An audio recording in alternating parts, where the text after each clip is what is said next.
Depuis plus de 70 ans, d'importants acteurs ont fait basculer le conflit israélo-palestinien. Des personnalités historiques qui nous permettent de comprendre ce qui se joue aujourd'hui, de Jérusalem à Gaza en passant par Beyrouth. Guidé par Frédéric Ancel, géopolitologue chroniqueur à l'Express, et Corentin Pénarguéard, journaliste au Service Monde, on vous brosse 4 portraits majeurs du Proche-Orient. Épisode 4, Hafez el-Assad et la guerre au Liban.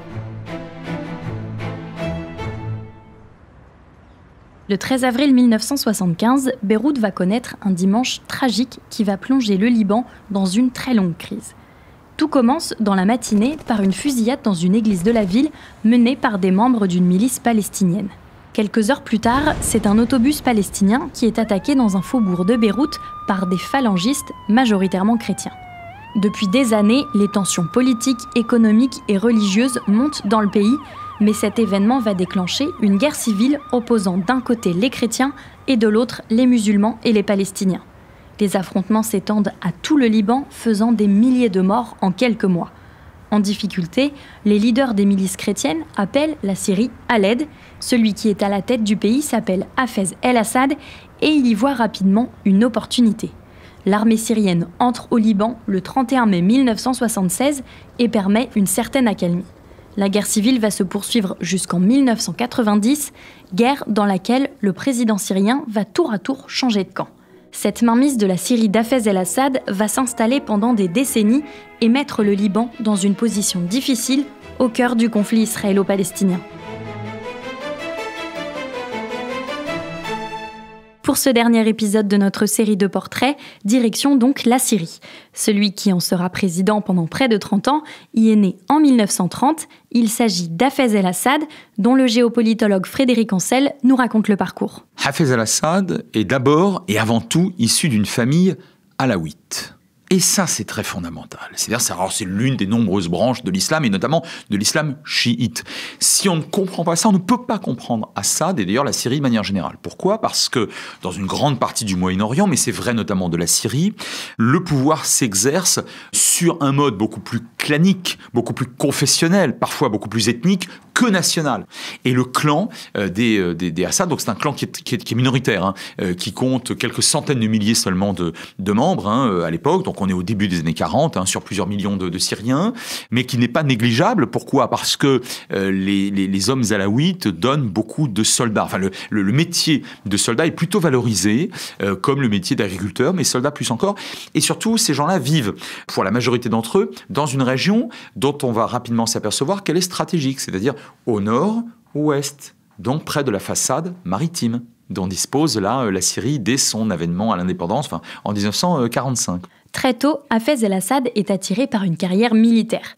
Il commence donc par la conscription avant d'entrer à l'école des officiers. Hafez el-Assad, c'est avant tout un alaouite et un militaire, mais j'ajoute un point important, c'est un alaouite qui ne va pas officiellement jouer de son clan alaouite, mais qui va très rapidement devenir un nationaliste et qui ne va jamais cesser, jusqu'à sa mort en 2000, de défendre la notion de nation syrienne et au-delà de nation arabe, puisqu'il rejoint très rapidement le Parti Baas. Ce Parti Baas, qui est créé au Liban et en Syrie en 44-45, à la fois par un chrétien et par un musulman, est un parti nationaliste panarabe, mais c'est un parti panarabe laïque, donc qui est tout à fait opposé à ce qui n'est pas encore très important à l'époque, c'est-à-dire les mouvances islamistes, dont les frères musulmans, qui prendront malheureusement de l'importance par la suite. Et ce parti Baas va très rapidement être très fort en Syrie. Et Hafez el-Assad, avec un certain nombre de ses camarades de régiment, ses camarades de promotion, souvent des alaouites, souvent des druzes, souvent des chrétiens, bref, des gens issus des minorités, face à la majorité musulmane sunnite. Donc les minorités, face à des majorités en général, se tiennent les coudes et en tout cas cherchent un cadre d'exercice du pouvoir qui dépasse là leur propre clan, parce que sinon ils vont rester minoritaires, voire méprisés. Hafez el-Assad est donc un nationaliste, mais plus précisément un nationaliste de gauche. Hafez al-Assad a toujours été très marqué par les questions sociales. Les Alaouites vivent dans des conditions extrêmement dures sur le plan social, donc c'est vraisemblablement ça qui, entre autres, l'a marqué. Et puis c'est quelqu'un qui est proche de l'URSS. C'est quelqu'un qui est très anti-impérialiste, donc anti-français. Il ne suit pas et il ne sera jamais au Parti communiste, il sera toujours baasiste, mais il est de gauche et surtout il souhaite une alliance avec Moscou, avec l'URSS, dont il pense que ça va être la grande puissance du Moyen-Orient, voire même la vainqueur de la guerre froide. Grâce à sa carrière militaire, il accède à une carrière désormais politique. Après les différents coups d'État, il occupe des postes importants. Il est notamment nommé ministre de la Défense en 1966. Il se retrouve au gouvernement dans le cadre d'une coalition de différents partis nationalistes de gauche, mais également d'ailleurs avec une part de la mouvance communiste, un gouvernement donc qu'on appellerait aujourd'hui, disons, d'union nationale. Et lui, c'est vraiment le soldat, le militaire, et il se retrouve au gouvernement qualité de soldat. Et il va diriger l'aviation. Alors ça, c'est extrêmement important. Quand vous dirigez, d'abord, c'est très prestigieux. L'aviation syrienne, c'est pas l'aviation syrienne d'aujourd'hui, qui n'existe quasiment plus. C'est une aviation syrienne qui est dotée à l'époque par les soviétiques d'aéronefs tout à fait modernes, et il réussit autour de lui à fédérer des alliances politiques et militaires suffisamment fortes pour réussir à terme à prendre le pouvoir. Et attention, il entre au gouvernement donc dans les années 60, ce n'est pas quelqu'un qu'on considère comme un falot de seconde zone. Après 1967 et l'échec de la guerre des 6 jours, Hafez el-Assad prépare sa revanche et sa prise de pouvoir qui ne va pas tarder. En 70, pour la première fois, il a un rôle très important. Septembre noir. Des mouvances palestiniennes essayent de supplanter Hussein de Jordanie, cassent des avions sur plusieurs aéroports, pas seulement à Amman. Et là, le destin peut basculer. Hafez al-Assad décide de ne pas envoyer l'aviation qu'il dirige au profit des Palestiniens. Alors, c'est pas tellement qu'il les aime pas, c'est qu'il est très pragmatique et qu'il connaît très bien les rapports de force. Or, Golda Meir, au pouvoir à l'époque en Israël, menace d'une guerre, donc d'une intervention massive, en l'occurrence contre la Syrie, si la Syrie aide les mouvances palestiniennes. Donc Golda Meir, finalement, soutient Hussein de Jordanie. Bon. Et au dernier moment, donc, le soutien aérien n'est pas donné par Assad aux Palestiniens qui s'effondrent. Il a voulu sauver l'aviation. Parce qu'il sait très bien, Hafez al-Assad, que s'il y avait eu des combats au sol, mais aussi et peut-être surtout des combats aériens, il aurait perdu une partie de son aviation et donc de sa carte maîtresse pour arriver un jour au pouvoir. Donc c'est vraiment un Machiavel. Alors, il est considéré comme ayant trahi la cause palestinienne par les Palestiniens, puisqu'il n'a pas envoyé une couverture aérienne. En revanche, en Syrie, beaucoup de nationalistes n'aiment pas les Palestiniens, ou s'en méfient en tout cas. Il va être considéré comme quelqu'un de suffisamment stratège et redoutable pour qu'on puisse lui faire confiance le jour J où il tentera de prendre le pouvoir. Durant cette crise, Hafez el-Assad a tout fait pour discréditer le gouvernement syrien. Il parvient à retourner la situation à son avantage et renverse alors le pouvoir en 1970. C'est un coup d'état de palais, en quelque sorte. Il n'a pas besoin d'envoyer beaucoup de chars dans la rue. Il a suffisamment de soutien dans la population. Le parti basse, notamment, finit par se ranger totalement de son côté. Et il prend le pouvoir, je dirais, sur une base très nationaliste, sur une base très revanchiste. Il s'appuie sur des hommes d'État, je l'ai dit, mais c'est important, chrétiens, alaouites, bien sûr, notamment sur sa famille, et druzes. Et même si un certain nombre de leaders sunnites, donc la majorité arabe, musulmane, sunnite, le suit, il va quand même s'appuyer sur les minorités. C'est aussi quelqu'un qui revendique le retour, ou l'arrivée, si vous préférez, sous souveraineté syrienne du Sandjak d'Alexandrette, que le mandat français, en 1939, avait cédé à la Turquie. Elle n'en avait pas le droit international à l'époque et que revendique à corps et à cri la Syrie depuis, d'où des relations très difficiles pendant très longtemps avec la Turquie. Et il revendique le retour du plateau du Golan, conquis en 67 par Israël, bien sûr sous souveraineté syrienne. Alors il souhaiterait bien évidemment croquer le Liban, puisqu'il considère, et comme beaucoup de Syriens, que le Liban est une création artificielle de la France en 1943, et que, voire même avant, et qu'en réalité ça doit revenir sous le Cham. Le Cham, c'est la Syrie, au centre de la Grande Syrie. Le plateau du Golan, situé à l'ouest de la Syrie, est l'une des zones les plus importantes pour Hafez el-Assad. Une région annexée par Israël depuis la guerre des 6 jours qui pousse le président syrien à s'impliquer dans le conflit israélo-palestinien. Alors le Golan n'est absolument pas un axe central pour d'ailleurs personne et certainement pas pour les Syriens. D'abord parce que la pluviométrie est importante certes, mais elle s'écoule. C'est un plateau qui géographiquement épouse l'axe nord-est-sud-ouest. C'est-à-dire que les eaux qui s'y écoulent, pour l'essentiel en tout cas, s'écoulent du côté israélien vers le lac de Tibériade. Donc pour les Syriens ne peuvent pas récupérer beaucoup d'eau. Ça c'est la géographie. Premier point. Deuxième point, la population n'y a jamais été très importante. On considère qu'avant la guerre des 6 jours de 67, il y a quelques dizaines de milliers d'habitants. Alors les Syriens en revendiquent 140 000, on doit être plutôt autour des 80-90 000. Beaucoup d'ailleurs de Druzes, certains restent d'ailleurs, 4 villages Druzes sont restés, aujourd'hui ils sont environ 25 000, mais c'est pas très important.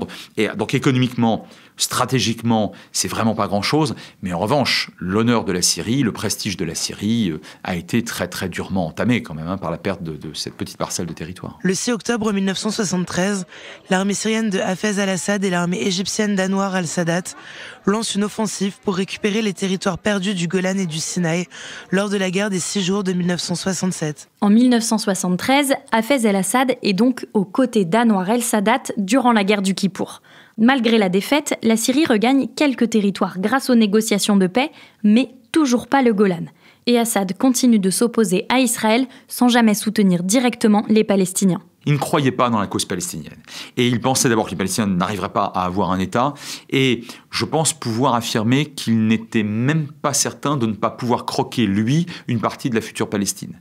Parce qu'après tout, Hafez al-Assad, qui connaissait très bien les rapports de force, allez, on va dire au moins jusqu'en 73, jusqu'au premier jour des premières victoires de ses chars sur le plateau du Golan, a sincèrement espéré pouvoir détruire, enfin co-détruire l'État d'Israël et par conséquent s'emparer d'une partie de son territoire. Alors la Galilée pour pouvoir aboutir à la mer Méditerranée sans doute et croquer l'intégralité du lac de Tibériade, mais aussi sans doute une partie de la Cisjordanie et même de la Galilée méridionale où vivent beaucoup d'Arabes palestiniens, certes israéliens, mais quand même palestiniens. Et donc, il ne voulait pas s'embarrasser d'un État supplémentaire dans une région qu'il convoitait. Hafez el-Assad voit une nouvelle opportunité pour récupérer le Golan et étendre son influence. Nous sommes en 1975. En avril 1975, commence une guerre civile absolument terrible qui fera des dizaines de milliers de morts et qui va engager la plus grande partie de la population libanaise jusqu'en 1990-91. Bon. Et Assad en profite pour jouer les arbitres protecteurs et pour jouer donc soit simultanément, soit successivement sur les uns et les autres. 1976, la Syrie voisine, dirigée par Hafez el-Assad, envahit le nord du Liban sous prétexte de s'interposer entre les belligérants. Il commence à soutenir les chrétiens, ce qui peut paraître paradoxal, mais qui ne l'est pas en réalité, parce que beaucoup de chrétiens à l'époque sont bien évidemment, d'abord laïcs, assez nationalistes aussi, certains sont même du parti basse. Bon. Il commence par les soutenir pour éviter leur effondrement, puis il se retourne contre les chrétiens lorsque les chrétiens, une partie d'entre eux en tout cas, les forces libanaises et les Kataeb, font alliance avec Israël. Ça serait trop long à établir la liste des revirements syriens au Liban. Ce qui est sûr, c'est que le pays occupe et pille le Liban pendant de très nombreuses années, donc jusqu'aux accords de Taïf de 89. Le compromis laborieusement mis au point à Taïf en Arabie Saoudite. L'enjeu, la répartition des pouvoirs entre les communautés dans un Liban qui peut-être échapperait enfin à la guerre. Les forces syriennes quittent donc le Liban, à nouveau sans récupérer le Golan, mais jusqu'à la fin de sa vie, Hafez el-Assad tente de négocier avec Israël. Quelques semaines avant sa mort naturelle, il participe à l'un des plus courts, sinon au plus court sommet diplomatique de l'histoire de l'humanité. Ça se passe à Genève, avec Bill Clinton, qui achève bientôt son deuxième et dernier mandat. Et Barak, le Premier ministre travailliste israélien à l'époque, a dit au président américain « Nous sommes prêts à céder 98% du plateau du Golan, dont nous gardons la rive nord-est du lac de Tibériade, parce que c'est stratégique, c'est important, et un massif montagneux le plus élevé pour maintenir des antennes, mais en échange d'une paix complète. Le président américain Clinton transmet cette proposition israélienne, et Hafez al-Assad dit, vous savez, moi quand j'étais petit, avec ma famille, nous n'habitions pas très très loin de ce lac, et nous allions nous baigner dans ce lac. Donc ça signifie bien que c'était syrien, et par conséquent, l'intégralité de ce territoire redeviendra syrien, y compris la rive du lac. Merci, au revoir, c'est terminé. Le sommet dure 6 minutes, et s'achève sur, donc évidemment, un échec. Hafez el-Assad meurt le 10 juin 2000 lors d'une conversation téléphonique avec son homologue libanais Émile Laoud.